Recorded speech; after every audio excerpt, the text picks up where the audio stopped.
Video को छोड़ते हुए पीछे स्टार्ट करते हैं क्लास को। तो जैसा कि आप सबको होता है कि पर डे इसी टाइम पे आपका जो टेस्ट है होता है हिंदी का होता है, और कल मैंने आपको 100 एमसीक्यूज करवाए थे और आज हम लोग कोशिश करेंगे सर 100 प्लस एमसीक्यूज करने के। तो ये जो 2 वीडियो हमने और प्रोवाइड किया उसको भी देखिएगा। तो इन तीनों वीडियो में आपका जो 300 प्लस क्वेश्चन जो लगभग करवा रहा हूँ, ये आपके आने वाले एग्जाम्स में बहुत ज़्यादा इंपॉर्टेंट होने वाले हैं। पूरा का पूरा निचोड़ आपको दे दिया हूँ। क्लियर है? तो चलिए स्टार्ट करते हैं टेस्ट को। और पीडीएफ आपको पता है कहाँ मिलता है, तो पीडीएफ डाउनलोड कर लीजिएगा। तो पहला क्वेश्चन देखिए आपके सामने ये रहा। 200 तक हो गया, 201 पर आते हैं। कुंडलिया जो छंद है वो किन दो छंदों से मिलकर बनता है? पहले भी मैं आपको बता चुका हूँ, जो कुंडलियाँ होता है इसमें 6 चरण होते हैं, 24-24 मात्राएं होती हैं। तो बताना है किन दो छंदों से मिलकर बनता है। बिल्कुल सही जवाब आ रहा है सर, दोहा और रोला। तो दोस्तों दोहा और रोला इन दो छंदों से मिलकर बनता है आपका कुंडलियाँ। तो ऑप्शन नंबर जो इसका बी है वो यहाँ पर बिल्कुल करेक्ट हो जाएगा। इसके अलावा दोस्तों अगला क्वेश्चन देखिए आपसे यहाँ पर क्या कह रहा है, ध्यान से देखिएगा कि भाई कुंडलिया छंद में कितने चरण होते हैं? बताइए, जो कुंडलिया छंद होता है उसमें कितने चरण होते हैं? अभी मैंने आपको बताया था कितने चरण होते हैं। सेम क्वेश्चन मैंने आपको इसके पहले रिपीट किया है। तो भाई मैंने आपको बताया कुंडलीय जो छंद होता है उसमें 6 चरण होते हैं। कितने चरण दोस्तों? आपके 6 चरण होते हैं, आपकी 24 मात्राएं होती हैं। तो यहाँ पर ऑप्शन नंबर बी बिल्कुल सेम पिछला वाला क्वेश्चन था, तो ऑप्शन जो इसका बी है वो यहाँ पर बिल्कुल करेक्ट हो जाएगा। आते हैं दोस्तों अगले क्वेश्चन पर। तो क्या कह रहा है देखिए कि दामिनी दमक रही घन माही, खेल के प्रति जथा थिर नाही। इन पंक्तियों में बताना आपको कौन सा छंद है। देखिए छंद आपको कैसे पता करना होता है, गिन सकते हैं यहाँ पर आप लोग फटाफट। यहाँ पर देखिए गिन लेंगे, ध्यान से देखिएगा कि इनको गिनते हैं 1 2 3 4 5 6 7 8 9 10 11 12 13 14 15 16। 16 ऊपर वाले में है और नीचे वाले में देख लेते हैं कितना है। 1 2 3 4 5 6 7 8 9 10 11 12 13 14 15 16, यानी कि 16 ऊपर है 16 नीचे हैं। तो 16 मात्राएं होती हैं। तो आपका कौन सा छंद होता है? बिल्कुल सही बात है सर, चौपाई छंद होता है। तो यहाँ पर ऑप्शन नंबर जो इसका सी है चौपाई छंद, वो यहाँ पर बिल्कुल करेक्ट हो जाएगा। जी हाँ, बिल्कुल सही बात है। आते हैं अगले क्वेश्चन पर। तो ध्यान से देखिएगा अगला क्वेश्चन क्या कह रहा है कि जो मात्रिक सम छंद है प्रत्येक चरण में 16 मात्राएं होती है। देखिए सेम क्वेश्चन आपका, इससे आपका जो पूरा छंद है क्लियर हो जाएगा। एक ही तरह के 2-3 क्वेश्चन आपको मिलेंगे तो आपको सारी चीजें क्लियर हो जाएंगी। तो चौपाई यहाँ पर बिल्कुल करेक्ट जवाब आ रहा है। अगला क्वेश्चन देखो क्या कह रहा है कि निम्नलिखित में से संयुक्त वाक्य का चयन करना आप सभी को। संयुक्त वाक्य का चयन करना आप सभी को। संयुक्त वाक्य मैंने आपको बताया था क्या होता है, और लग जाए एवं लग जाए, वहां पर आपका संयुक्त वाक्य होता है। देखिए आप बताएं कि, यानी कि आपका मिश्र वाक्य है, मैं तुम्हारे साथ व्यापार करना चाहता हूँ, सरल वाक्य है। लेकिन सी ऑप्शन देखें, बिल्कुल सही जवाब आ रहा है सर, उसने खाना खाया और सो गया। तो यहाँ पर देखो और जो लग गया तो आपका ये क्या हो जाएगा, संयुक्त वाक्य हो जाएगा। तो ऑप्शन नंबर जो इसका सी है वो यहाँ पर बिल्कुल करेक्ट हो जाएगा। और परिश्रम करके सफलता प्राप्त हुई, तो बिल्कुल सिंपल सा है। अगला क्वेश्चन देखो क्या कह रहा है, पुस्तक पढ़ी जाती है, इसमें कौन सा वाच्य है?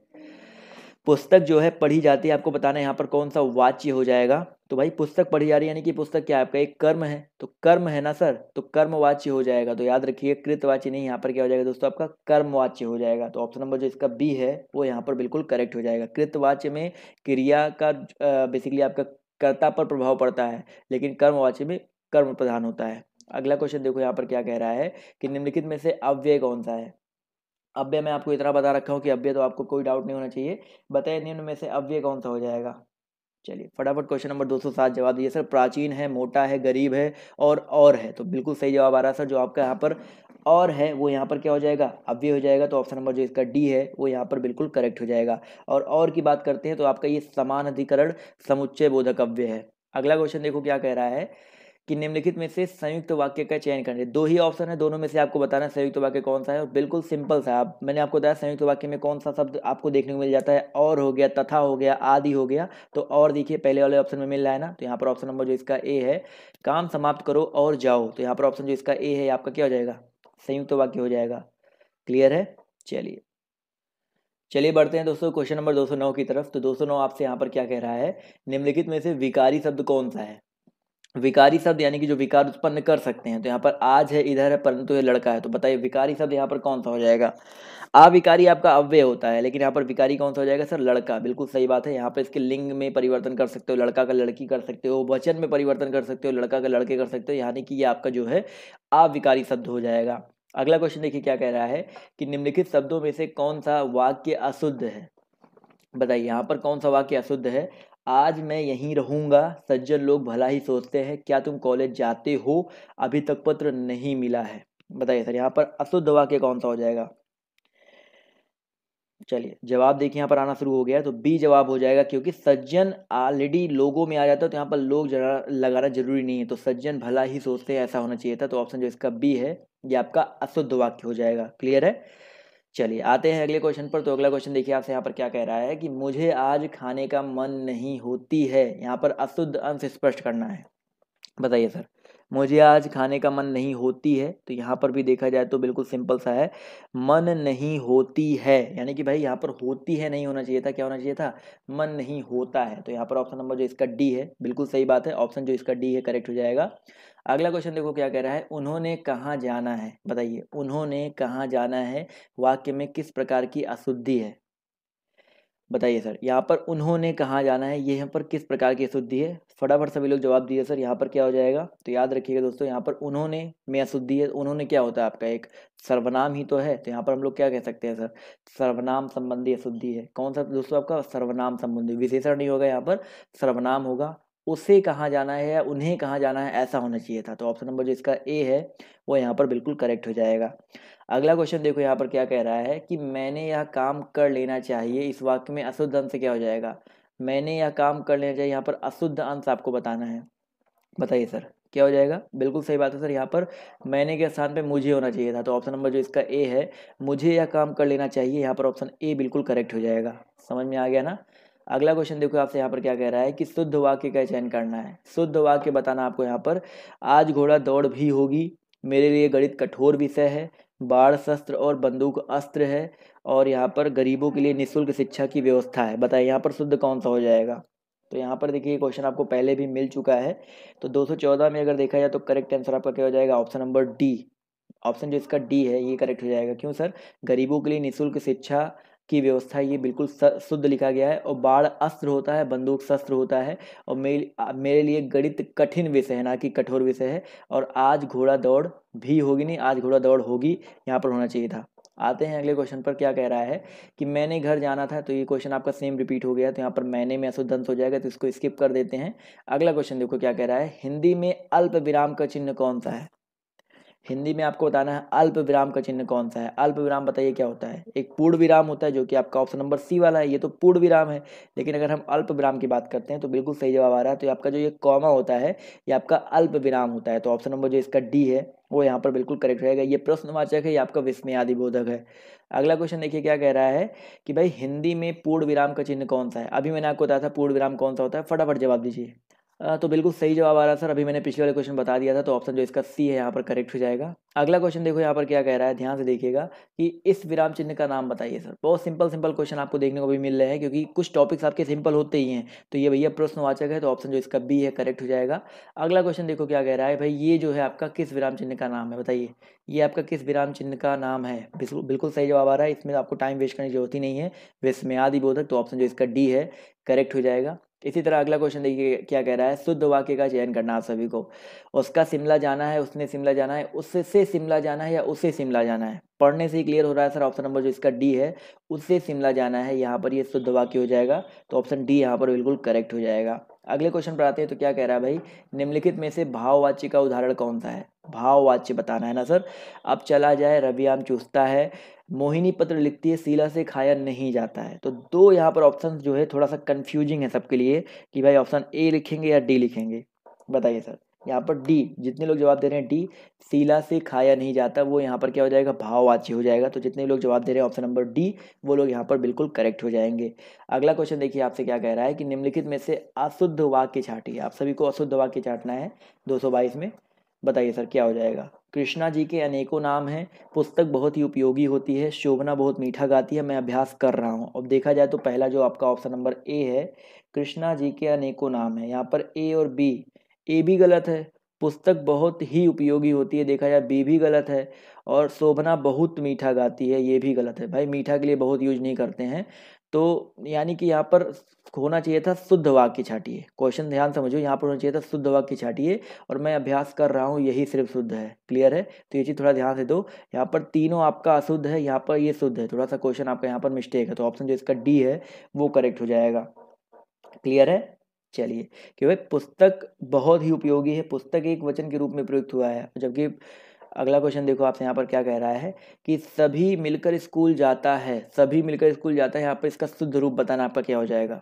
सभी मिलकर स्कूल जाता है, यहाँ पर क्या होना चाहिए था, बताइए सर।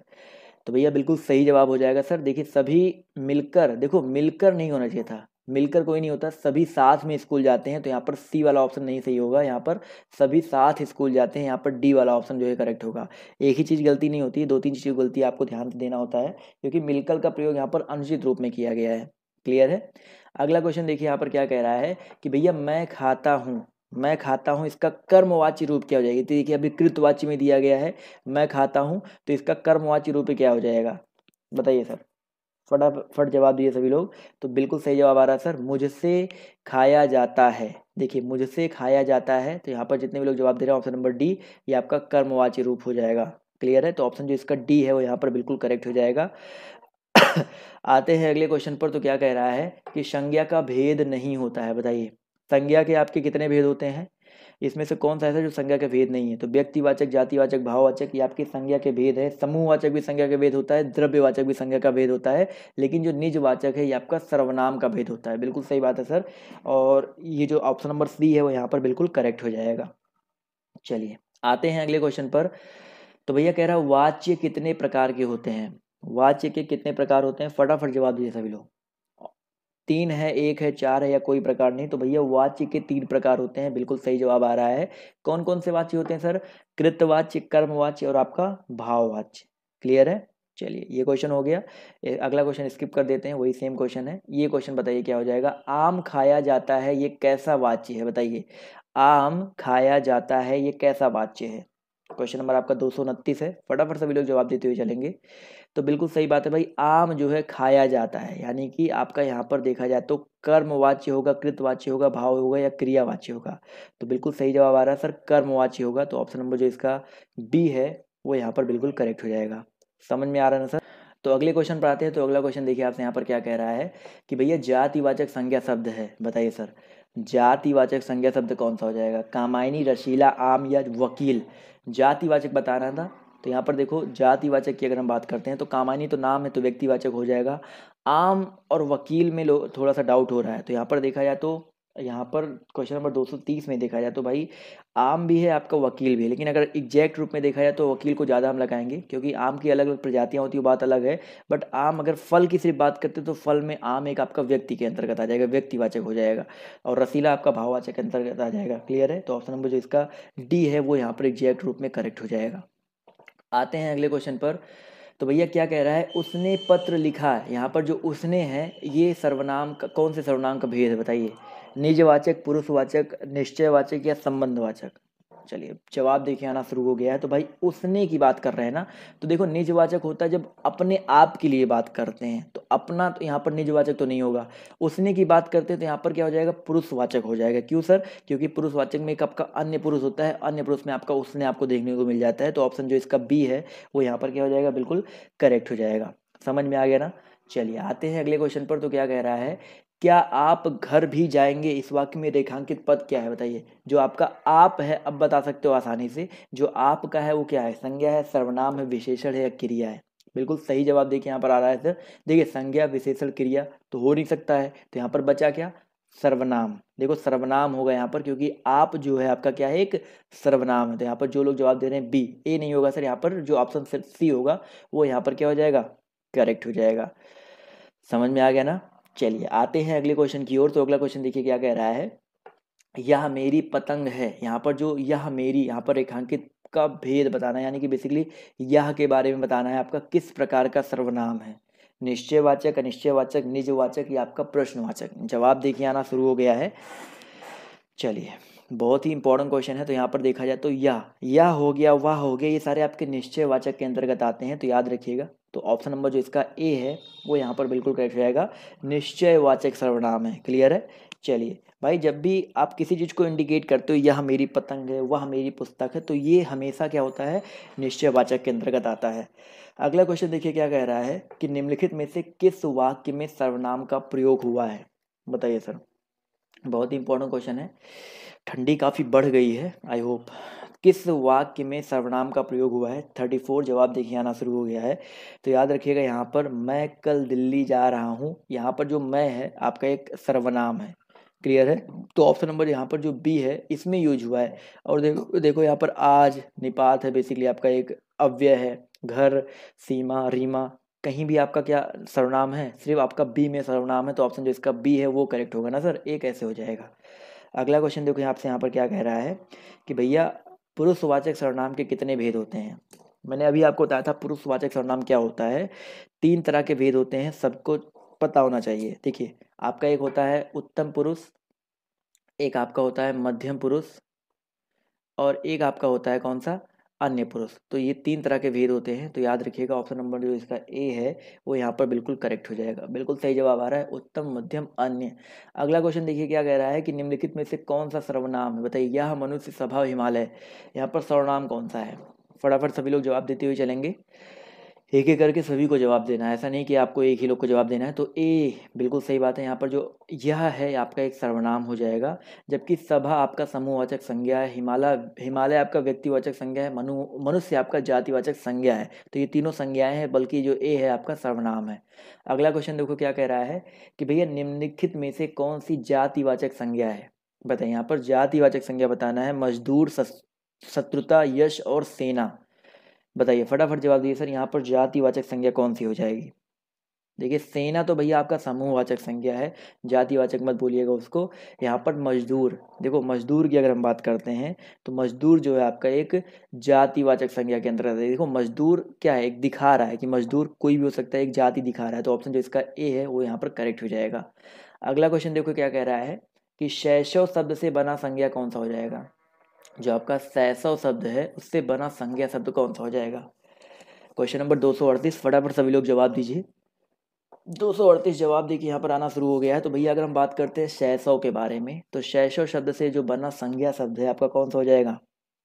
बिल्कुल सही बात है सर, भाववाचक। तो ये पहले भी मैं आपको करवा चुका हूँ, आपका ये बहुत सारे एग्जाम में पूछा गया क्वेश्चन है। तो भाववाचक जितने लोग जवाब दे रहे हैं वो लोग यहाँ पर बिल्कुल करेक्ट हो जाएंगे। अगले क्वेश्चन पर आते हैं। तो अगला क्वेश्चन देखिए क्या कह रहा है कि भैया मुख्य अतिथि के सम्मान में यह आयोजन किया गया है।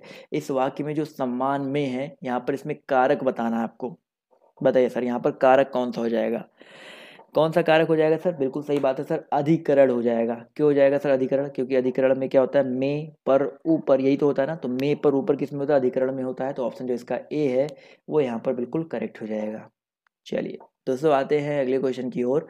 तो कह रहा है अधिकरण कारक का चिन्ह है। अधिकरण कारक का चिन्ह कौन सा है? अभी मैंने आपको बताया था अधिकरण कारक में कौन कौन से चिन्ह होते हैं। तो अभी तो इसको आप लोग फटाक से बता ही सकते हो पिछले वाले क्वेश्चन के बेस पर। तो बिल्कुल सही जवाब है सर, में और पर। में और पर, इसके अलावा ऊपर भी होता है। तो ये चीज़ याद रखिएगा, ये आपका अधिकरण कारक के चिन्ह होते हैं। चलिए दोस्तों आते हैं अगले क्वेश्चन पर। ऊपर में बड़ा हुआ होता है, नहीं तो कह देंगे सर आप गलत लिख रहे हैं। तो अगला क्वेश्चन देखिए कह रहा है कि शिक्षक ने पाठ पढ़ाया। शिक्षक ने पाठ पढ़ाया, ये किस कारक का प्रयोग हुआ है? बताइए।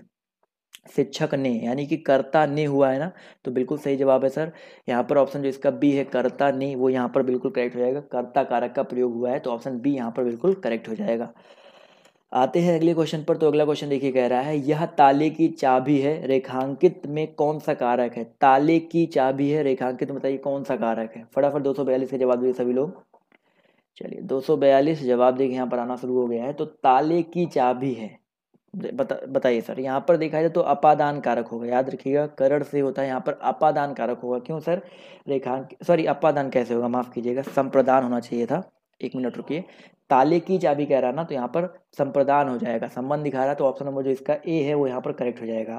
क्लियर है? तो संप्रदान कारक जितने लोग बोल रहे हैं वो लोग यहाँ पर बिल्कुल करेक्ट हो जाएंगे। क्लियर है? चलिए आते हैं अगले क्वेश्चन पर। तो अगला क्वेश्चन देखिए क्या कह रहा है कि उसने टेढ़ी चाल चली, इस वाक्य में कौन सा कारक है? उसने टेढ़ी चाल चली, यहाँ पर कारक बताना आप सभी को। बताइए सर फटाफट सभी जवाब दीजिए। उसने टेढ़ी चाल चली ना, तो उसने आ गया ना, तो किसने? कर्ता ने आ गया। तो यहाँ पर क्या हो जाएगा? बिल्कुल सही बात है सर, कर्ता कारक हो जाएगा। तो जितने भी लोग जवाब दे रहे हैं ऑप्शन नंबर डी, वो लोग यहाँ पर बिल्कुल करेक्ट हो जाएंगे। इसी तरह अगला क्वेश्चन देखिए क्या कह रहा है, निम्नलिखित वाक्यों में संबंध कारक वाले वाक्यों को पहचानना है। संबंध कारक वाले वाक्यों को पहचानना है। राम खाना खाता है, राधा का कुत्ता बहुत तेज दौड़ता है, राम ने रावण को मारा, माँ अपने बच्चों को मारती है। संबंध कारक क्या होता है सर, बताइए सर। संज्ञा सर्वनाम के जिस रूप में उसका दूसरे के साथ संबंध दिखाया जा रहा हो, और इसमें का की के रारी रे, का की के रारी रे किसमें मिल रहा है सर? सर डी में नहीं मिल रहा है। यहाँ पर देखा का की के रारी रे, राधा का कुत्ता, देखिए राधा का कुत्ता संबंध लिख रहा है ना यहाँ पर, तो यहाँ पर बी जवाब जितने लोग देंगे वो लोग क्या यहाँ पर करेक्ट हो जाएंगे, तो बी वाले यहाँ पर बिल्कुल करेक्ट है। क्लियर है? चलिए आते हैं अगले क्वेश्चन पर। तो अगला क्वेश्चन देखिए क्या कह रहा है कि भैया माँ ने बाजार से कपड़ा खरीदा। यहाँ पर जो कपड़ा है इसमें कारक आप सभी को बताना है। माँ ने बाजार से कपड़ा खरीदा, यहाँ पर जो कपड़ा है यहाँ पर आपको कारक बताना है। फटाफट सभी लोग जवाब देते हुए चलेंगे। बिल्कुल सही बात है सर, बाजार से कपड़ा खरीदा, माँ ने बाजार से, तो यहाँ पर माँ ने आ रहा है, तो यहाँ पर कुछ लोग कर्ता कारक भी सोच रहे हैं, तो यहाँ पर देखा जाए तो कर्ता कारक नहीं होगा। यहाँ पर देखा जाए तो माँ ने बाजार से कपड़ा खरीदा, यहाँ पर कर्ता कारक भी हो जाएगा, लेकिन यहाँ पर माफ़ कीजिएगा यहाँ पर नहीं पूछा गया है, से कपड़ा में पूछा गया, तो बाजार से कपड़ा खरीदा गया है, तो यानी कि यहाँ पर देखा जाए तो आपका कर्म को करण से, यानी कि बाजार से, तो यहाँ पर देखा जाए तो करण कारक होना चाहिए वैसे, बट यहाँ पर एक मिनट चेक कर लेते हैं। सो बेसिकली यहाँ पर एक चीज़ समझिएगा ध्यान से भाई, ये जो बाजार है आपका क्या है? कर्म है ना। इस क्वेश्चन को बहुत अच्छे से देखना है, कर्म है, हमेशा बस कारक को देख के नहीं लगा देना है आंसर आपको। कर्म है तो कर्म से कपड़ा खरीद रहा है ना, तो भाई अगर बाजार कर्म से किसी के संबंध दिखता है तो हमेशा वहाँ पर कर्म कारक होता है, तो यहाँ पर कर्म कारक जो है करेक्ट हो जाएगा। थोड़ा सा आपका अलग क्वेश्चन है, बट यहाँ पर याद रखिएगा आपका जो कर्म कारक है वो यहाँ पर बिल्कुल करेक्ट हो जाएगा। क्लियर है? ये चीज़ दिमाग में यहाँ पर रखिएगा। ये अपवाद आप मान सकते हो, बट इस क्वेश्चन में आपका ऑप्शन नंबर जो सी है वही करेक्ट होगा। यहाँ पर आयोग ने भी इसको करेक्ट माना है। चलिए आते हैं अगले क्वेश्चन पर। तो क्या कह रहा है ध्यान से देखिएगा कि भैया जो आपका ने है वो किस कारक का चिन्ह है। फटाफट बताइए सर, जो ने है आपका वो किस कारक का चिन्ह है।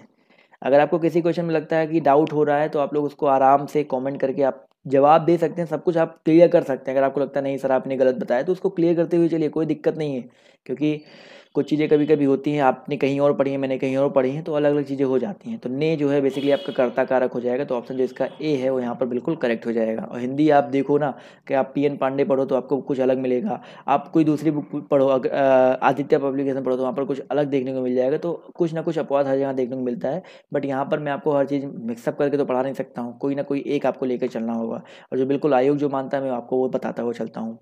अगला क्वेश्चन देखिए आपसे यहाँ पर क्या कह रहा है कि भैया गंगा हिमालय से निकलती है, तो यहाँ पर रेखांकित शब्द में यानी कि हिमालय से निकलती है, यहाँ पर आपको कारक बताना है। तो भाई जब भी अलग होने के अर्थ में से आता है तो वहाँ पर हमेशा क्या होता है सर, अपादान कारक होता है। तो ऑप्शन नंबर जो इसका सी है वो यहाँ पर बिल्कुल करेक्ट हो जाएगा, अपादान कारक हो जाएगा। क्लियर है दोस्तों? तो ऑप्शन जो इसका सी है यहाँ पर बिल्कुल करेक्ट हो जाएगा। चलिए दोस्तों आते हैं अगले क्वेश्चन पर।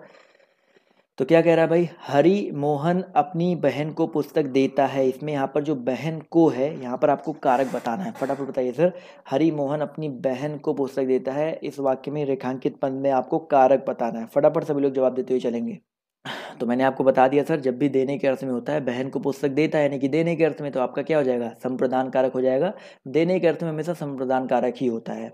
अगला क्वेश्चन देखिए क्या कह रहा है कि भाई रसाल जो शब्द है ये कैसा शब्द है, रसाल शब्द का अर्थ क्या होता है ये आपको बताना है। बताइए सर, फटाफट जवाब दीजिए सर। रसाल शब्द का अर्थ क्या होता है भैया, केला नहीं होता, यहाँ पर आम होता है। क्या होता है दोस्तों, आपका आम होता है। तो ऑप्शन नंबर जो इसका ए है वो यहाँ पर बिल्कुल करेक्ट हो जाएगा। क्लियर दोस्तों? तो रसाल शब्द का अर्थ क्या होता है, आपका आम होता है। चलिए आते हैं अगले क्वेश्चन पर। तो क्या कह रहा है कि भैया निम्नलिखित में से कौन सा शब्द सारंग का अर्थ नहीं है। बताइए यहाँ पर कौन सा शब्द आपका सारंग का अर्थ नहीं है, फटाफट जवाब दीजिए सभी लोग। क्वेश्चन नंबर 250, सारंग का मतलब देखिए क्या होता है। यहाँ पर देखा जाए तो 250 में आपका जो शहद है वो सारंग का मतलब नहीं होता है। इसके अलावा पपीहा, कामदेव, राजहंस, ये सारे के सारे आपके सारंग के मतलब होते हैं। इसके अलावा बाज, सिंह, हाथी, घोड़ा, ये सब भी सारंग का मतलब होता है। सारंग रे सारंग चलिए, आपने वो वाला दोहा तो सुना ही होगा, अलंकार, यमक अलंकार जिसमें है, श्लेष अलंकार, माफ कीजिएगा। अगला क्वेश्चन देखिए क्या कह रहा है कि निम्नलिखित में से कौन सा शब्द बहुव्रीहि समास का उदाहरण है। दो ही ऑप्शन दिए गए हैं, आप आराम से जवाब दे सकते हो। बहुव्रीहि समास क्या होता है मैं आपको समझा देता हूँ। ऐसा समास जिसका कोई भी पद प्रधान नहीं होता है और दोनों पद मिलकर के एक नए पद की ओर मतलब इशारा करते हैं। तो बताइए क्या हो जाएगा सर, बहुव्रीहि समास आपका दशानन में हो जाएगा, 10 है आनंद जिसके, यानी कि रावण की तरफ इशारा कर रहा है, तो ऑप्शन जो इसका बी है वो यहाँ पर क्या हो जाएगा, बिल्कुल करेक्ट हो जाएगा। और त्रिभुज में कौन सा का समास है सर, द्विग समास है। त्रिभुज में कौन सा समास है दोस्तों, आपका द्विग समास हो जाएगा। चलिए आते हैं अगले क्वेश्चन पर। तो अगला क्वेश्चन देखिए, कह रहा है अंधेर नगरी का मतलब क्या है, बताइए सर। अंधेर नगरी चौपट राजा, आपने सुना तो होगा ही, तो अंधेर नगरी का मतलब क्या होता है। क्वेश्चन नंबर 252, जवाब देखिए यहाँ पर आना शुरू हो गया है, तो याद रखिएगा दोस्तों 252 में देखा जाए तो अन्याय की जगह, अंधेर नगरी चौपट राजा क्या होता है सर, अन्याय की जगह, यानी कि ऑप्शन नंबर जो इसका बी है वो यहाँ पर बिल्कुल करेक्ट हो जाएगा। क्लियर है। चलिए आते हैं क्वेश्चन नंबर 253 पर। तो क्या कह रहा है भाई, जगाना, जागना माफ कीजिएगा, जागना मूल रूप से क्रिया का प्रथम प्रेरणार्थक रूप क्या हो जाएगा। जागना एक मूल रूप है, इसका प्रथम प्रेरणार्थक रूप क्या हो जाएगा। फटाफट सभी लोग जवाब दीजिए, कई बार मैं आपको ये क्वेश्चन करवा चुका हूँ। तो अगर हम बात करते हैं प्रथम प्रेरणार्थक के बारे में, तो यहाँ पर जगाना प्रथम हो जाएगा, जगवाना आपका द्वितीय हो जाएगा। क्लियर है। तो यहाँ पर याद रखिएगा, तो आपका ऑप्शन नंबर जो इस जवाब आ रहा है ए, वो लोग यहाँ पर बिल्कुल करेक्ट हो जाएंगे। अगले क्वेश्चन पर आते हैं। तो क्या कह रहा है, ध्यान से देखिएगा, परिमाणवाचक क्रिया विशेषण अव्यय कौन सा है, बताइए सर। परिमाणवाचक क्रिया विशेषण अव्यय कौन सा है, परिमाण भी हो और क्रिया विशेषण भी हो और अव्यय भी हो। तो जवाब देखिए आना शुरू हो गया है। तो इतना है, सर्वत्र है, सर्वत्र है, या गलत है। तो जवाब देखिए बिल्कुल सही आ रहा है सर, इतना। जो इतना है दोस्तों आपका, वो परिमाणवाचक क्रिया विशेषण अव्यय है। सर्वदा की बात करते हैं तो ये कालवाचक क्रिया विशेषण अव्यय है। सर्वत्र की बात करते हैं तो ये स्थानवाचक हो जाएगा। क्लियर है। तो ये तीनों आपको याद रखना है। अगला क्वेश्चन देखिए आपसे क्या कह रहा है कि भैया परिमाणवाचक क्रिया विशेषण वाक्य को चिन्हित कीजिए। परिमाणवाचक क्रिया विशेषण वाक्य को चिन्हित करना आप सभी को, फटाफट जवाब दीजिए सर, इसका क्या हो जाएगा करेक्ट आंसर। हमें बड़ों से आदरपूर्वक बात करनी चाहिए, पानी कल से बरस रहा है, और रात को कम खाना चाहिए। तो देखिए यहाँ पर परिमाणवाचक कम आ गया ना, तो यहाँ पर बिल्कुल सही जवाब है सर, ऑप्शन नंबर जो इसका सी है वो यहाँ पर क्या हो जाएगा, बिल्कुल करेक्ट हो जाएगा। तो ऑप्शन सी पर हम लोग टिक कर देंगे। बढ़ते हैं अगले क्वेश्चन की ओर। तो क्या कह रहा है देखिए, कि प्रेरणार्थक क्रिया कौन सा है। प्रेरणार्थक क्रिया क्या होता है, मैंने आपको अभी इसके पहले जगना का जगाना बता दिया है। तो यहाँ पर आप लोग आराम से बता सकते हो कि भैया प्रेरणार्थक क्रिया कौन सी है यहाँ पर। चलिए जवाब देखिए आना शुरू हो गया है। तो भाई गिरना, बोलना, कहना और सुनाना। तो यहाँ पर सुनाना की अगर हम बात करते हैं, बिल्कुल सही जवाब आ रहा है सर, सुनाना जो है आपका एक प्रेरणार्थक क्रिया है। अगला क्वेश्चन देखिए, कह रहा है पढ़ना का क्रियाभेद क्या हो जाएगा। पढ़ना का क्रियाभेद बताइए क्या हो जाएगा, फटाफट जवाब दीजिए सभी लोग। पढ़ना, जवाब देखिए यहाँ पर आना शुरू हो गया है। तो याद रखिएगा दोस्तों, पढ़ना की अगर हम बात करते हैं तो इसका जो करेक्ट आंसर आपका क्या हो जाएगा, पढ़ना। अगर हम बात करते हैं पढ़ना के बारे में, तो यहाँ पर अकर्मक है, सकर्मक है, द्विकर्मक है, दो तीन चीज़ें दी गई हैं। तो अगर हम पढ़ना की बात करते हैं तो यहाँ पर पढ़ में देखा जाए तो ना धातु लगा हुआ है, यानी कि ना प्रत्यय लगने से बना हुआ है। तो यानी कि या तो सकर्मक, ना तो अकर्मक, ना तो सकर्मक, ना तो द्विकर्मक है, यानी कि ऑप्शन जो इसका डी है वो यहाँ पर करेक्ट हो जाएगा। क्लियर है। पढ़ना एक क्रिया ही है, और बेसिकली एक अकर्मक, सकर्मक, द्विकर्मक किसी में से नहीं आ जाएगा। ये बेसिकली आपका ना प्रत्यय लगाने से बना हुआ धातु, कृदंत धातु आपने सुना होगा ना। तो यहाँ पर ऑप्शन नंबर जो इसका डी है वो करेक्ट हो जाएगा। अगला क्वेश्चन देखो क्या कह रहा है कि भैया समझदार शब्द जो है विशेषण का कौन सा भेद है। समझदार अगर हम बात करते हैं तो ये कैसा विशेषण है, सार्वनामिक है, संख्यावाचक है, परिमाणवाचक है, या गुणवाचक है। बहुत ही आसान है सर। समझदार यानी किसी की हम क्या बता रहे हैं, परिमाण बता रहे हैं नहीं ना, संख्या बता रहे नहीं ना, समझदारी बता रहे हैं, मतलब यानी कि गुण बता रहे हैं। तो याद रखिएगा यहाँ पर जो ऑप्शन नंबर इसका डी है वो यहाँ पर करेक्ट हो जाएगा। क्लियर है सभी को। चलिए बढ़ते हैं अगले क्वेश्चन की ओर। तो अगला क्वेश्चन देखिए क्या कह रहा है भैया, चर्चा शब्द से बना विशेषण कौन सा हो जाएगा। बताना आपको चर्चा शब्द से बना विशेषण कौन सा है, फटाफट जवाब दीजिए सर। चर्चाएं, चर्चा, चर्या या चर्चित। तो भैया ये तो बहुवचन हो गया। चर्चा, चार्चा ये तो भैया अशुद्ध शब्द हो गया। चर्या हमको पता ही नहीं है। तो यहाँ पर याद रखिएगा, यहाँ पर जो चर्चित शब्द है, ऑप्शन नंबर जो इसका सी है वो यहाँ पर बिल्कुल करेक्ट हो जाएगा। क्लियर है। तो चर्चित जो है चर्चा शब्द से बना आपका विशेषण है। क्लियर है सभी को। बढ़ते हैं अगले क्वेश्चन की ओर। तो क्या कह रहा है देखिए ध्यान से, कि वह बहुत ही धार्मिक व्यक्ति है। जल्दी जल्दी करते हैं भाई, जो धार्मिक है यहाँ पर बताना है ये क्या है, संज्ञा है, क्रिया है, सर्वनाम है, आपका विशेषण है। धार्मिक की अगर हम बात करें दोस्तों, तो जो धार्मिक है, धार्मिक व्यक्ति यानी कि विशेषता बता रहा है। माफ़ कीजिएगा, थोड़ी सी टेक्निकल ग्लिच आ गई थी। तो धार्मिक मैंने आपको बताया था क्या था भाई, विशेषण है। ये चीज़ क्लियर हो गया आपको। अब आते हैं अगले क्वेश्चन की ओर। तो अगला क्वेश्चन देखिए क्या कह रहा है, कि निम्नलिखित में सर्वनाम कौन सा है, बताइए सर। सर्वनाम यहाँ पर बताना है घर, पहाड़, आप और नदी। अगर बात करते हैं घर के बारे में, पहाड़ के बारे में, नदी के बारे में, ये सारी संज्ञाएं हैं। लेकिन आपकी बात करते हैं तो आपका ये निजवाचक सर्वनाम के अंतर्गत या कभी कभी पुरुषवाचक सर्वनाम के अंतर्गत आता है। तो ऑप्शन जो इसका बी है वो यहाँ पर बिल्कुल करेक्ट हो जाएगा। अगले क्वेश्चन पर आते हैं तो क्या कह रहा है, सार्वनामिक विशेषण बनते हैं, बताइए सर।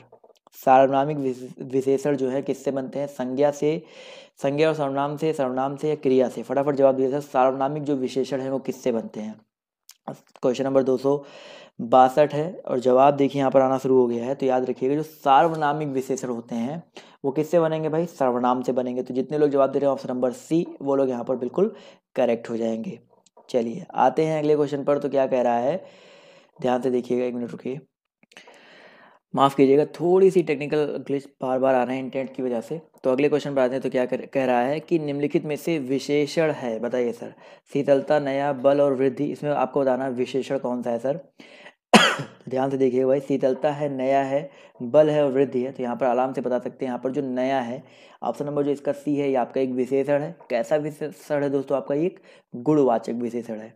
क्लियर है।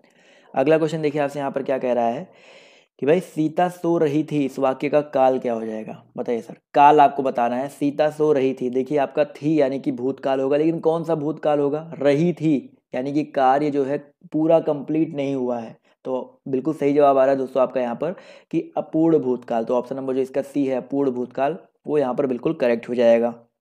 इसी तरह दोस्तों आपका क्वेश्चन नंबर 265 कह रहा है, लड़के ने पुस्तक पढ़ी है, इस वाक्य का काल क्या हो जाएगा। देखिए कह रहा है लड़के ने पुस्तक पढ़ी है, इस वाक्य का काल क्या होगा, सामान्य वर्तमान, पूर्ण वर्तमान, संदिग्ध वर्तमान या संभाव्य वर्तमान। ध्यान से देखिएगा, पढ़ी है यानी कि यहाँ पर हम लोग कह सकते हैं कि भाई यहाँ पर जो काम है वर्तमान में पूरा हो चुका है। तो ऑप्शन नंबर जो इसका बी है, पूर्ण वर्तमान, वो यहाँ पर क्या हो जाएगा, बिल्कुल करेक्ट हो जाएगा।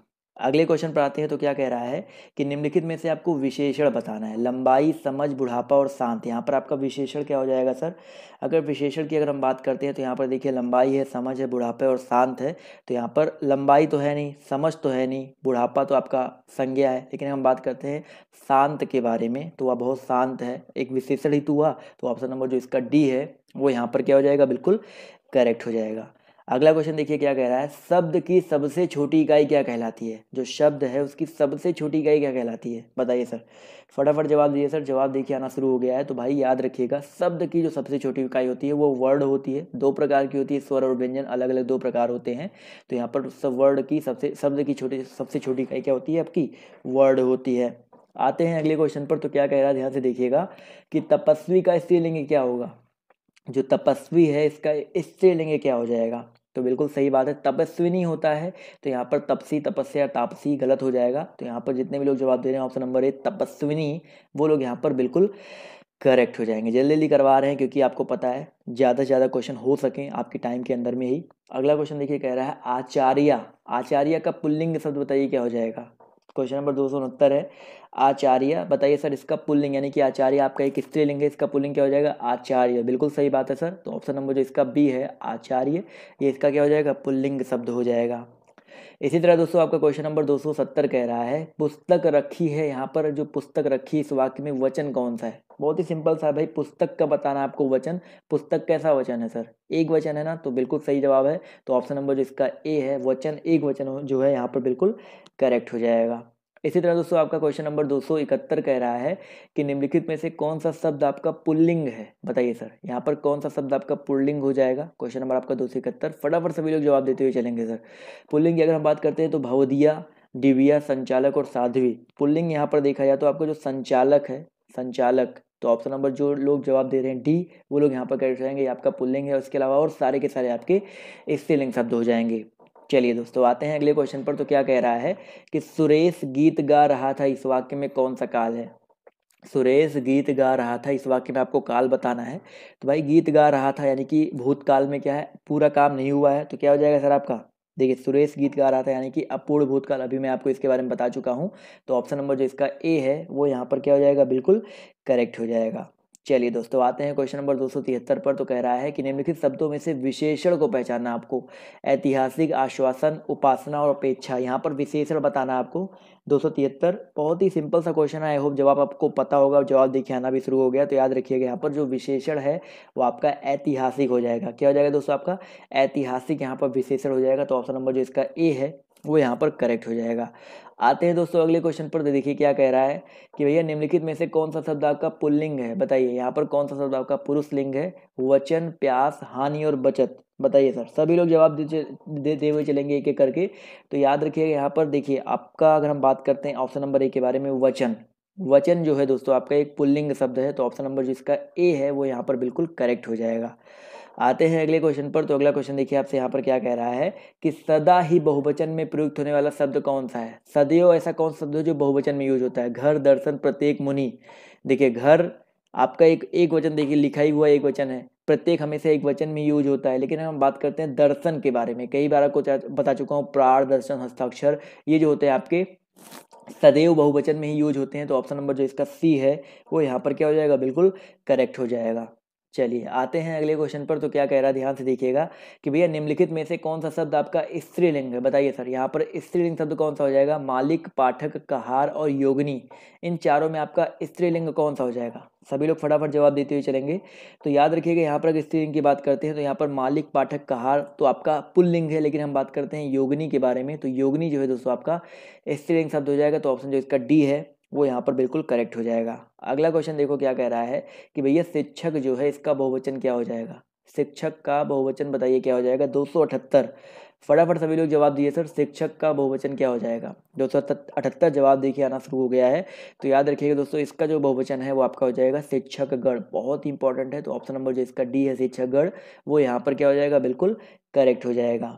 चलिए आते हैं क्वेश्चन नंबर 279 की तरफ। तो आपसे देखिए कह रहा है मैं रोज पढ़ता हूँ, इस वाक्य में क्रिया विशेषण का भेद क्या है? मैं रोज पढ़ता हूँ, इस वाक्य में क्रिया विशेषण का भेद क्या है सर?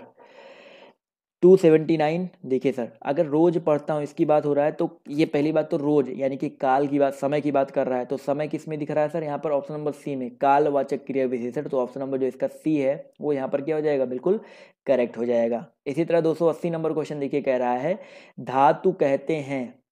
बताइए धातु किसको कहते हैं? क्रिया के मूल रूप को, क्रिया के सामान्य रूप को, क्रिया के उत्तम रूप को, या क्रिया के संपूर्ण रूप को? फटाफट बताइए सर, धातु किसको कहते हैं? तो याद रखिएगा दोस्तों, धातु जो होता है वो क्रिया के मूल रूप को कहा जाता है। किसको दोस्तों? क्रिया के मूल रूप को कहा जाता है। तो ऑप्शन नंबर जो इसका ए है वो यहाँ पर बिल्कुल करेक्ट हो जाएगा। आते हैं अगले क्वेश्चन की ओर। तो अगला क्वेश्चन देखिए आपसे यहाँ पर क्या कह रहा है कि भैया भूतकाल के कितने भेद होते हैं? बहुत ही इंपॉर्टेंट क्वेश्चन है। भूतकाल के कितने भेद होते हैं सभी मैं आपको बता दूंगा यहाँ पर। तो भैया याद रखिएगा, जितने लोग जवाब दे रहे हैं यहाँ पर कितना, 6 वाले यहाँ पर करेक्ट हैं। भूतकाल के टोटल 6 भेद होते हैं। सामान्य भूतकाल, पूर्ण भूतकाल, अपूर्ण भूतकाल, आसन्न भूतकाल, संदिग्ध भूतकाल, हेतु हेतु, मद भूतकाल। तो ये आपके टोटल 6 प्रकार के भूतकाल होते हैं। तो ऑप्शन नंबर जो इसका बी है वो यहाँ पर बिल्कुल करेक्ट हो जाएगा। अगला क्वेश्चन देखिए क्या कह रहा है, वह काम नहीं करता, इस वाक्य में अव्यय पद कौन सा है? बताइए, वह काम नहीं करता, अव्यय पद कौन सा हो जाएगा? बहुत ही सिंपल सा है, मैंने टिक भी कर दिया और जवाब भी आना शुरू हो गया, नहीं। तो यहाँ पर जो नहीं है वो आपका क्या हो जाएगा? अव्यय पद हो जाएगा। क्लियर है? अगला क्वेश्चन देखिए आपसे क्या कह रहा है, ध्यान से देखिएगा कि वाक्य को समाप्त करने के लिए जिसका प्रयोग किया जाता है उसे क्या कहते हैं? वाक्य को समाप्त करने के लिए जिसका प्रयोग किया जाता है उसे क्या कहते हैं? 283। फटाफट सभी लोग जवाब दीजिए सर। जवाब देखिए यहाँ पर आना शुरू हो गया। भाई वाक्य को समाप्त करने के लिए हम लोग पूर्ण विराम का यूज करते हैं। बिल्कुल सही बात है सर, पूर्ण विराम। यहाँ पर ऑप्शन नंबर जो इसका बी है वो यहाँ पर क्या हो जाएगा? बिल्कुल करेक्ट हो जाएगा। इसी तरह दोस्तों आपका क्वेश्चन नंबर 284 कह रहा है निम्नलिखित शब्दों में स्त्रीलिंग शब्द को पहचानना। आप सभी को यहाँ पर आपको स्त्रीलिंग शब्दों को पहचानना है। क्वेश्चन नंबर 284, फटाफट सभी लोग जवाब दीजिए सर। यहाँ पर 284 में करेक्ट आंसर क्या हो जाएगा? संसार, गौरव, समुदाय या अश्विनी। जवाब देखिए आना शुरू हो गया है। तो याद रखिएगा यहाँ पर जो अश्विनी है, अश्विनी शब्द जो है आपका स्त्रीलिंग शब्द का होता है, जबकि और जो संसार है, गौरव है, समुदाय है वो आपका पुल्लिंग के अंतर्गत आता है। समझ में आ गया ना? चलिए आते हैं अगले क्वेश्चन की ओर। तो क्या कह रहा है, ध्यान से देखिएगा कि निम्नलिखित में से कौन सा जोड़ा सही नहीं है? बताइए सर, यहाँ पर कौन सा जोड़ा आपका सही नहीं है? बेटा बेटियां, डिबिया डिबिये, श्रोता श्रोतगण, वधु वधु, यानी कि एक वचन बहुवचन है, कौन सा करेक्ट नहीं है? तो पढ़ने से पता चल रहा है भाई डिबिया का क्या होता है? टीबियाँ होता है, यहाँ पे आपका कुछ इस तरह से लग जाता है। तो यहाँ पर देखा जाए तो आपका जो बी वाला ऑप्शन है आपका जोड़ा सही नहीं है। क्लियर है दोस्तों। चलिए आते हैं अगले क्वेश्चन पर। तो अगला क्वेश्चन देखिए कह रहा है कि या, रा, ला और वाह किस प्रकार के व्यंजन हैं। फटाफट बताइए सर, या, रा, ला, वाह किस प्रकार के व्यंजन है। 286 बहुत ही इंपॉर्टेंट है सर। तो या, रा, ला, वाह देखो, एक ये तो आपके अंतः से व्यंजन होते हैं। क्लियर है। तो बिल्कुल सही जवाब आ रहा है। कई बार मैं आपको बता चुका हूँ, अंतः से टोटल आपके 4 होते हैं, या, रा, ला, वाह। तो यहाँ पर वही पूछा गया है, तो ऑप्शन जो इसका बी है यहाँ पर बिल्कुल करेक्ट हो जाएगा। अगला क्वेश्चन देखिए कह रहा है कि निम्नलिखित में से कौन सा शब्द आपका स्त्रीलिंग है। बताइए निम्नलिखित में से कौन सा शब्द आपका स्त्रीलिंग है। कृपा, कार्य, मित्र और त्योहार। फटाफट क्वेश्चन नंबर 287 का जवाब दीजिए सर, यहाँ पर स्त्रीलिंग कौन सा हो जाएगा। तो 287 में अगर देखा जाए तो आपका जो कृपा है, ऑप्शन नंबर जो ए है, बहुत ही इंपॉर्टेंट सर। जो कृपा है वो आपका स्त्रीलिंग है और सारे के सारे आपके पुल्लिंग है। स्त्रीलिंग पुल्लिंग से आपसे 1 से 2 क्वेश्चन जरूर पूछा जाएगा, तो एकदम आपको मिस नहीं करना है इसको। अगला क्वेश्चन देखिए क्या कह रहा है कि भैया वचन किसका बोध कराता है। वचन जो है किसका बोध कराता है, वचन। जवाब दीजिए फटाफट सर। तो याद रखिएगा जो वचन होता है वो प्राणी या वस्तु के एक या अनेक होने के, बिल्कुल सही बात है सर, एक या अनेक होने के। तो ऑप्शन नंबर जो इसका ए है, ऑप्शन नंबर जो इसका ए है वो यहाँ पर बिल्कुल करेक्ट हो जाएगा। एक या अनेक होने का बोध कराता है। चलिए आते हैं क्वेश्चन नंबर 289 पर। तो कह रहा है भैया विशेषण शब्द की विशेषता बताता है। जो भाई विशेषण की भी विशेषता बताता है, अच्छा सॉरी, विशेषण जो है किस शब्द की विशेषता बताता है ये पूछा गया, माफ कीजिएगा। विशेषण किस शब्द की विशेषता बताता है आपको ये बताना है। तो याद रखिएगा दोस्तों, जो विशेषण है वो संज्ञा की विशेषता बताता है, जिसको विशेष से भी बोलते हैं। तो ये संज्ञा की विशेषता बताता है। या सर्वनाम, कभी कभी सर्वनाम भी अगर दिया है तो संज्ञा सर्वनाम दोनों की विशेषता बताता है। तो ऑप्शन नंबर जो इसका ए है वो यहाँ पर बिल्कुल करेक्ट हो जाएगा। अगला क्वेश्चन देखिए क्या कह रहा है कि कर्म के आधार पर क्रिया के कितने भेद होते हैं। बताइए सर, जो कर्म होता है उसके आधार पर क्रिया के कितने भेद होते हैं। Question number 290। फटाफट सभी लोग जवाब देते हुए चलेंगे सर। तो याद रखिएगा दोस्तों, जो कर्म होता है उसके आधार पर क्रिया के टोटल आपके 2 भेद होते हैं। कितने भेद होते हैं आपके, 2 भेद होते हैं। तो ऑप्शन नंबर जो इसका डी है वो यहाँ पर बिल्कुल करेक्ट हो जाएगा। कर्म के आधार पर क्रिया के 2 भेद होते हैं। चलिए दोस्तों आते हैं क्वेश्चन नंबर 291 पर। तो क्या कह रहा है, व्याकरण में काल का क्या अर्थ है। व्याकरण में काल का क्या अर्थ है। फटाफट जवाब दीजिए सर क्वेश्चन नंबर 291 का। तो भैया याद रखिएगा, व्याकरण की अगर हम बात करते हैं तो व्याकरण में जो काल है उसका अर्थ क्या होता है, समय होता है। बिल्कुल सही बात है। तो ऑप्शन नंबर जो इसका बी है वो यहाँ पर बिल्कुल करेक्ट हो जाएगा। व्याकरण में काल का अर्थ क्या होता है दोस्तों, आपका समय होता है। इसी तरह क्वेश्चन नंबर आपका 292 कह रहा है कि विशेषण के मुख्य भेद बताना। आपको विशेषण के मुख्यतः कितने भेद होते हैं बताइए सर। विशेषण बहुत ही इंपॉर्टेंट है। सार्वनामिक विशेषण और गुणवाचक विशेषण, संख्यावाचक विशेषण और आपका परिमाण बोधक, यानी कि टोटल 4 प्रकार होते हैं विशेषण के। तो याद रखिएगा ऑप्शन जो इसका बी है वो यहाँ पर बिल्कुल करेक्ट हो जाएगा। इसी तरह दोस्तों क्वेश्चन नंबर 293 कह रहा है कि भैया निम्नलिखित में से कौन सा विशेषण नहीं है। बताइए 293, फटाफट सभी लोग जवाब दीजिए, यहाँ पर कौन सा विशेषण नहीं है। पथरीला, बर्फीला, नमकीन या नमक। फटाफट जवाब देते हुए चलेंगे सर। तो याद रखिएगा दोस्तों, यहाँ पर अगर देखा जाए तो यहाँ पर कौन सा विशेषण नहीं है।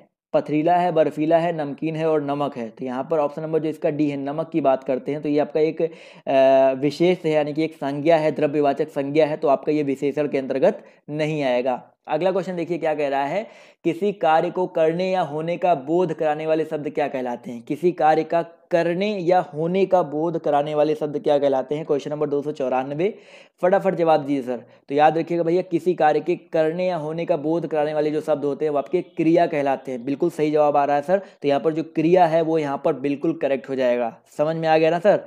चलिए आते हैं क्वेश्चन नंबर 295 पर। तो क्या कह रहा है, निम्न में से क्या काल कहलाता है। इन चारों दोनों में आपको बताना है काल क्या कहलाता है, क्रिया के घटित होने का समय या क्रिया का सामान्य रूप।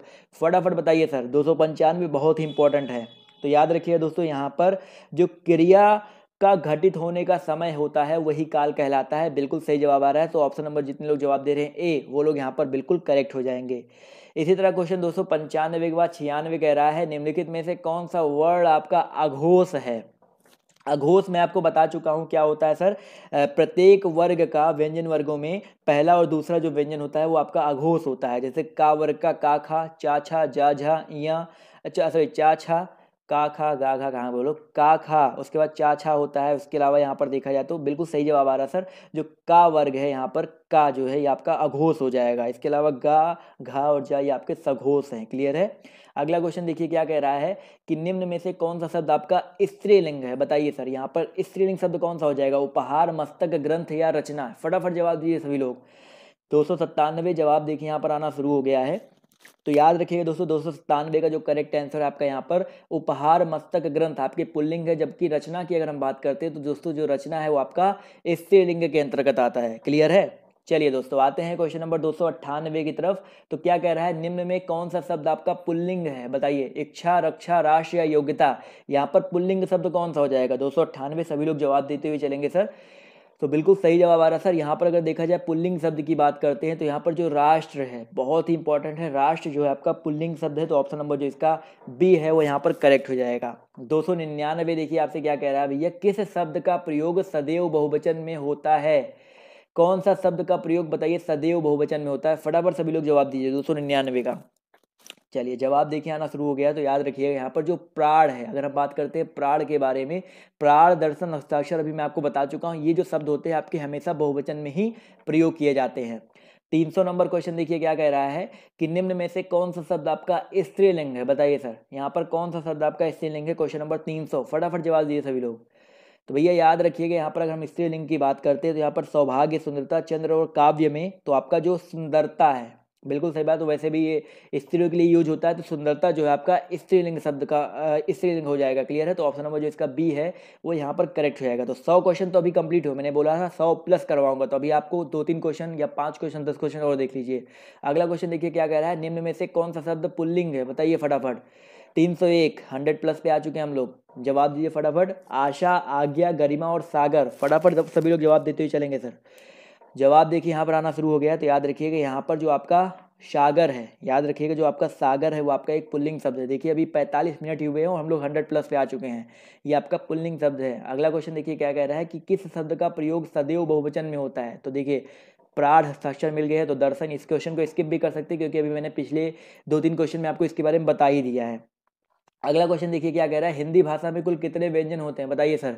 हिंदी भाषा में कुल कितने व्यंजन होते हैं, फटाफट जवाब दिए सभी लोग। क्वेश्चन नंबर 303 जवाब देते हुए चलेंगे सर। हिंदी भाषा में कुल कितने व्यंजन होते हैं, 33 होते हैं। बिल्कुल सही जवाब आ रहा है सर। तो हिंदी भाषा में अगर बात किया जाए तो कुल व्यंजनों की संख्या आपकी 33 होती है, ये मूल व्यंजन होते हैं। क्लियर है। चलिए आते हैं अगले क्वेश्चन पर। तो अगला क्वेश्चन देखिए आपसे क्या कह रहा है कि निम्न में से तालव्य ध्वनि कौन सी है। टा, शा, पा और का। बोल के पता चल जाएगा भाई तालव्य किसमें, किसमें तालु को टच कर रहे हैं। टा में देखो लेकिन उल्टा करके मूर्धन्य वाला हो जाएगा, पा वर्ग आपका ओष्ठ्य हो जाएगा, का वर्ग आपका कंठ हो जाएगा। लेकिन तालव्य की बात करते हैं तो आपका ऑप्शन नंबर जो इसका सी है शाह, ये आपका तालव्य ध्वनि के अंतर्गत आता है। क्लियर है। अगला क्वेश्चन देखिए क्या कह रहा है कि वर्णों के समुदाय को क्या कहते हैं, बताइए सर। वर्णों के जो समुदाय होते हैं उनको क्या कहा जाता है। फटाफट 305 का सभी लोग जवाब देते हुए चलेंगे सर। वर्णों के समुदाय को क्या कहते हैं, बहुत ही इंपॉर्टेंट है। तो याद रखिएगा दोस्तों, वर्णों के समुदाय को वर्णमाला कहा जाता है। तो ऑप्शन नंबर जो इसका ए है वो यहाँ पर करेक्ट हो जाएगा। इसी तरह दोस्तों क्वेश्चन नंबर आपका 306 कह रहा है, नेताजी ने कहा था कि तुम मुझे खून दो मैं तुम्हें आज़ादी दूंगा, ये किस प्रकार, यहाँ पर कौन सा चिन्ह लगा है। यहाँ पर थोड़ा सा देखा जाए तो यहाँ पर ये मैं करेक्ट कर देता हूँ, ये चिन्ह लगाना भूल गए क्वेश्चन वाले। तो तुम मुझे खून दो मैं तुम्हें आज़ादी दूंगा, यहाँ पर किस प्रकार का चिन्ह लगा हुआ आप बताइए सभी लोग। चलिए अच्छा माफ़ कीजिएगा, वैसे देखा जाए अगर सिर्फ क्वेश्चन को ही देखा जाए तो कौन सा चिन्ह लगा है यहाँ पर, तुम मुझे खून दो मैं तुम्हें आज़ादी दूंगा। याद रखिएगा ये वाला अगर दिया गया होता तो आपका क्या हो जाता सर, उद्धरण चिन्ह हो जाता। क्या हो जाता तो दोस्तों आपका उद्धरण चिन्ह हो जाता। और एकल उद्धरण यहाँ पर होता है, डबल उद्धरण होता है। तो यहाँ पर ऑप्शन नंबर जो इसका सी है वो यहाँ पर करेक्ट हो जाएगा। अगला क्वेश्चन देखिए आपसे यहाँ पर क्या कह रहा है, ध्यान से देखिएगा कि भैया 307 नंबर में निम्नलिखित में से कौन सा शब्द री की मात्रा का उपयोग हुआ है। री की मात्रा का उपयोग कौन से शब्द में हुआ है, क्वेश्चन नंबर 307। फटाफट जवाब दीजिए सभी लोग। जवाब देखिए यहाँ पर आना शुरू हो गया है। तो याद रखिएगा भैया यहाँ पर री वृष्टि में हुआ है, क्योंकि वृष्टि अभी मैंने आपको इसके पहले बताया था, आधा वा और री मिलकर व्री बना हुआ है। तो यहाँ पर जो वृष्टि है इसमें री शब्द का प्रयोग किया गया है। अगला क्वेश्चन देखिए क्या कह रहा है कि वर्णों के कितने भेद होते हैं। अभी मैंने आपको बता रखा है वर्ण जो होते हैं कितने प्रकार के होते हैं टोटल। बिल्कुल सही बात है सर, वर्ड आपके 2 ही होते हैं, वोवेल्स और कॉन्सोनेंट, यानी कि स्वर और व्यंजन। तो ऑप्शन जो इसका सी है वो यहाँ पर करेक्ट हो जाएगा।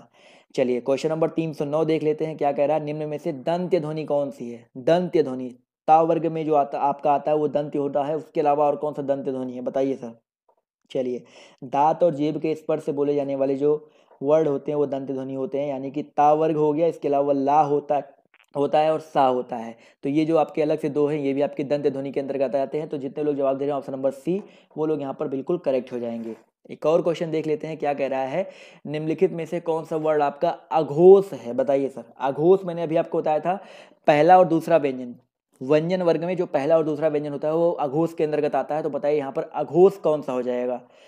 जवाब देखिए यहाँ पर आना शुरू हो गया, तो याद रखिएगा यहाँ पर जो ऑप्शन नंबर ए है, चा, चा जो है आपका अघोष के अंतर्गत आ जाएगा। तो ऑप्शन जो इसका ए है वो यहाँ पर करेक्ट हो जाएगा। तो भैया 110 क्वेश्चन, 100 प्लस क्वेश्चन जैसे मैंने आपको बोला था यहाँ पर कवर हो गए हैं। और लगभग जो मैंने आपको ये अभी तक 310 क्वेश्चन करवाए हैं, अभी इसके पहले दो दिन का वीडियो उठा के देख लीजिएगा, कल वाला उसके पहले वाला। तो ये सारा मैंने जितना भी आपके टॉपिक हो सकते थे एकदम बेसिक से वर्ड से लेकर के आपका यहाँ पर सब कुछ खत्म कर दिया है। तो सारे टॉपिक मैंने यहाँ पर कवर करवाए हैं जो कि बहुत इंपॉर्टेंट क्वेश्चन थे। तो उनको जाकर के एक बार रिपीट कर करके एक दो बार और देख लीजिएगा, तो उसको देखना मत भूलिएगा। इसके अलावा यार अगर आपने अभी तक लाइक नहीं किया, चैनल को सब्सक्राइब नहीं किया है तो सब्सक्राइब करना मत भूलिएगा। और जितनी भी चीज़ें हैं वो लोग आपको यहाँ पर मिलती रहेंगी आपको इसी तरह से। तो कैसा लगा आज का वीडियो कमेंट करके जरूर बताइएगा। अभी के लिए बाय बाय, टेक केयर, जय हिंद, जय भारत। मिलते हैं आप सबसे नेक्स्ट वीडियो में।